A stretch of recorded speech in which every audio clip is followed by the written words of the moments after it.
i dati.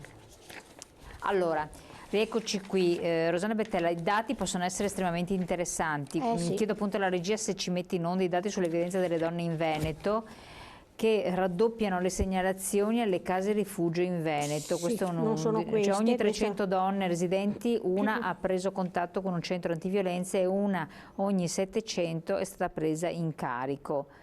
E Sì, questo è allora, preoccupante come... rispetto Eccole qua. ai centri antiviolenza, che è il posto dove noi ci auguriamo, e lo diciamo alle donne anche che ci ascoltano, se sono vittime di violenza, di maltrattamenti, insomma, di rivolgersi con fiducia ai centri antiviolenza. Noi siamo una regione che ha una legge fatta ancora nel 2013 che è ottima da questo punto di vista, frutto anche della mobilitazione delle tante donne, insomma, degli operatori e le operatrici dei servizi tipo i consultori familiari e quant'altro, per cui davvero sono sorti molti centri antiviolenza, sono stati allestiti case rifugio dove le donne possono essere protette e sono naturalmente indirizzi segreti, no? In cui, perché poi quando c'è di mezzo la violenza c'è tutta una procedura da mettere in campo per tutelare in primis la donna, e poi siccome la maggior parte delle donne che denunciano e che si rivolgono al centro antiviolenza lo fanno soprattutto quelle con figli, c'è da tutelare, chi sono le donne che chiedono i minori, aiuto? Insomma. Esatto. Chi sono le donne che chiedono aiuto? Sono poche, però sono ancora poche le donne che chiedono aiuto a un centro antiviolenza.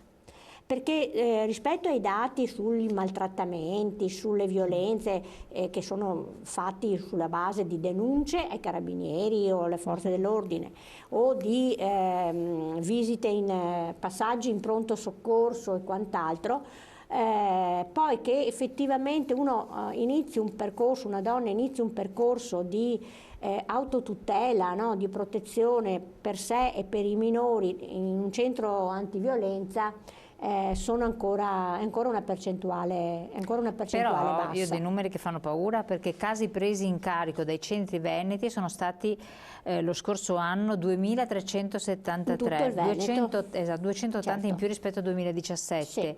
E nel 2018 le segnalazioni sono aumentate del 79%, passando da 4.733 contatti a 8.464. Ho capito, siamo però poi leggiamo più sotto, in media un contatto su 3 si traduce in una effettiva presa in carico.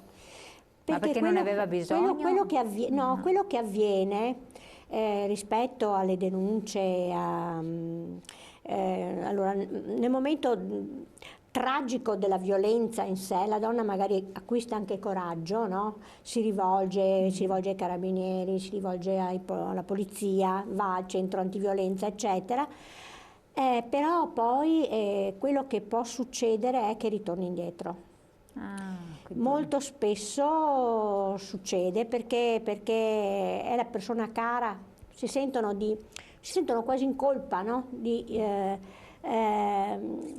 C'è il legame affettivo che comunque c'è un legame è affettivo che poi è molto manipolatorio e anche molto di dipendenza, e quindi è un lavoro davvero molto difficile e complicato quello degli operatori dei centri antiviolenza, delle operatrici, per aiutare le donne a uscire da questa spirale.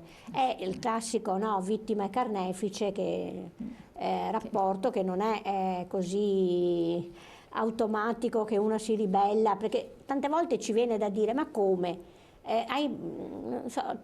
Ti lasci maltrattare, sono anni che questo te le dà, no? Ti picchia, ti tratta come una pezza da piedi, ti sgrida in continuazione, cioè, eppure è così, succede questo. ed è da questa spirale che bisogna aiutare le donne ad uscire, e non è assolutamente facile.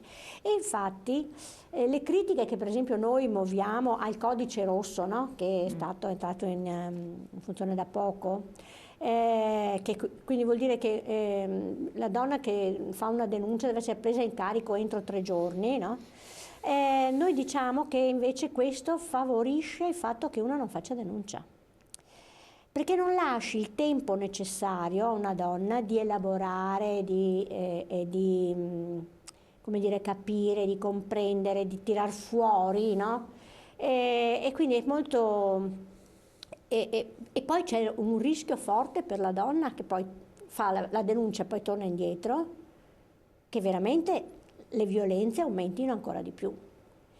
Quindi questa materia, come dire, questa situazione deve essere veramente presa con estrema professionalità e delicatezza, perché ci sono di mezzo le vite delle persone.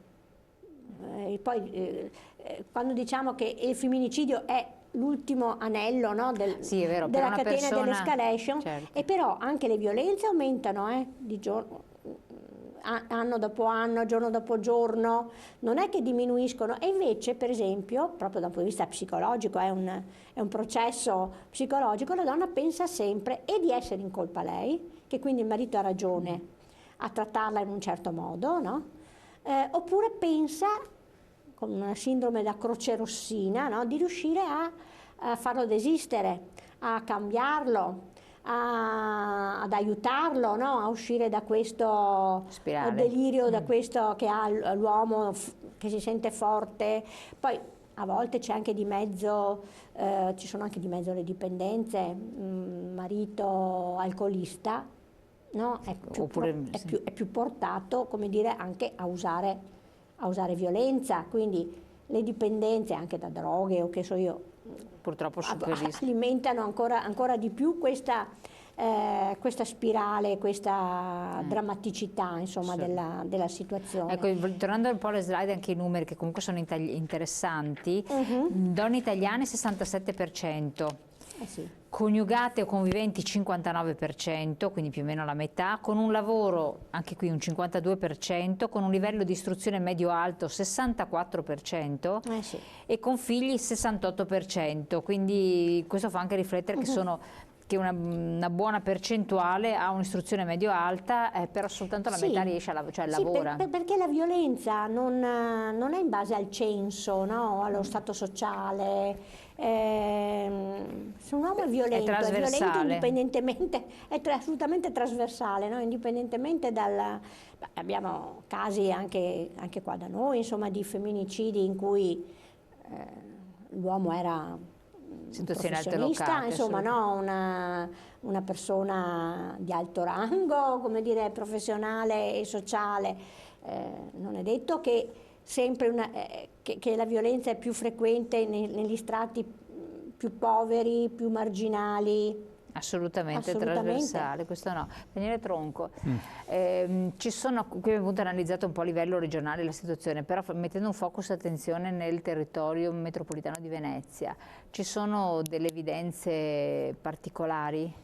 No, diciamo che siamo nella media regionale da questo punto di vista, cioè non c'è una situazione particolare che faccia emergere, diciamo, una criticità.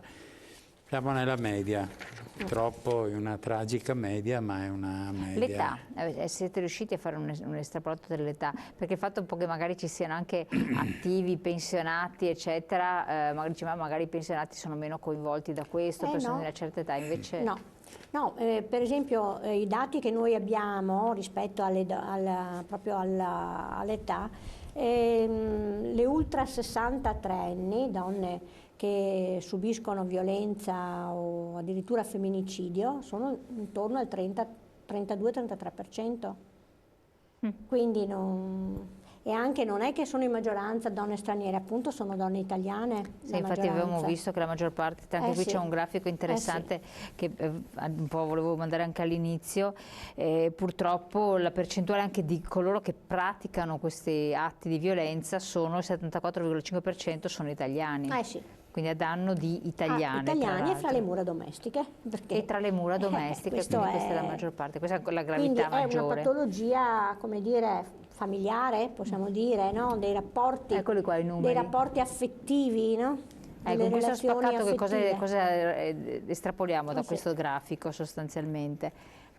Estrapoliamo che perché la violenza, poi dice appunto il 6,12% Nord Africa, 3,7% asiatica. Sì, sono assolutamente... Comunque la maggior parte sono italiani, ma perché certo. sono quelle che forse quelle che denunciano di più?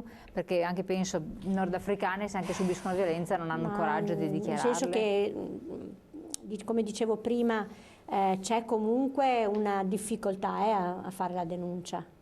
C'è una difficoltà e il problema è che quando una riceve tante botte ed è costretta a rivolgersi al pronto soccorso, là c'è l'evidenza. È venuta fuori proprio in questi giorni che a Milano faranno una mostra al San Carlo, all'ospedale San Carlo nell'Atrio, delle radiografie. Una chirurga di quell'ospedale ha deciso di allestire una mostra con le radiografie delle donne vittime di violenza. Addirittura ce n'è una in cui si vede, questa è arrivata in pronto soccorso con un coltello piantato sulla schiena. Mamma mia, impressionante. E c'è la radiografia, perché gliel'hanno fatta, no? Ancora oppure con ossa rotte, e pur con questa evidenza, no? A volte le donne negano il fatto, quindi.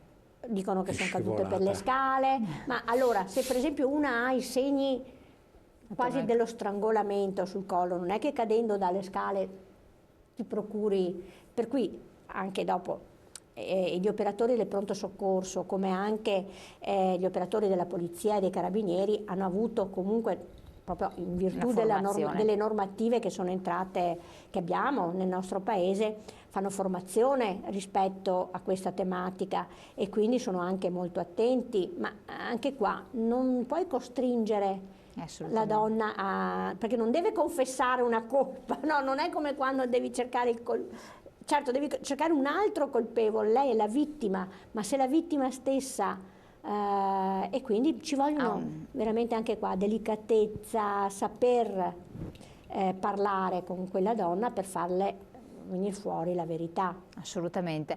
Andiamo in pubblicità, poi torniamo perché ci sono anche i numeri dei centri antiviolenza che sono attivi in Veneto, che sono altrettanto importanti, che sono dei luoghi di rifugio, insomma, dove poter risolvere certe problematiche, poi parleremo anche degli eventi sul territorio, tra poco.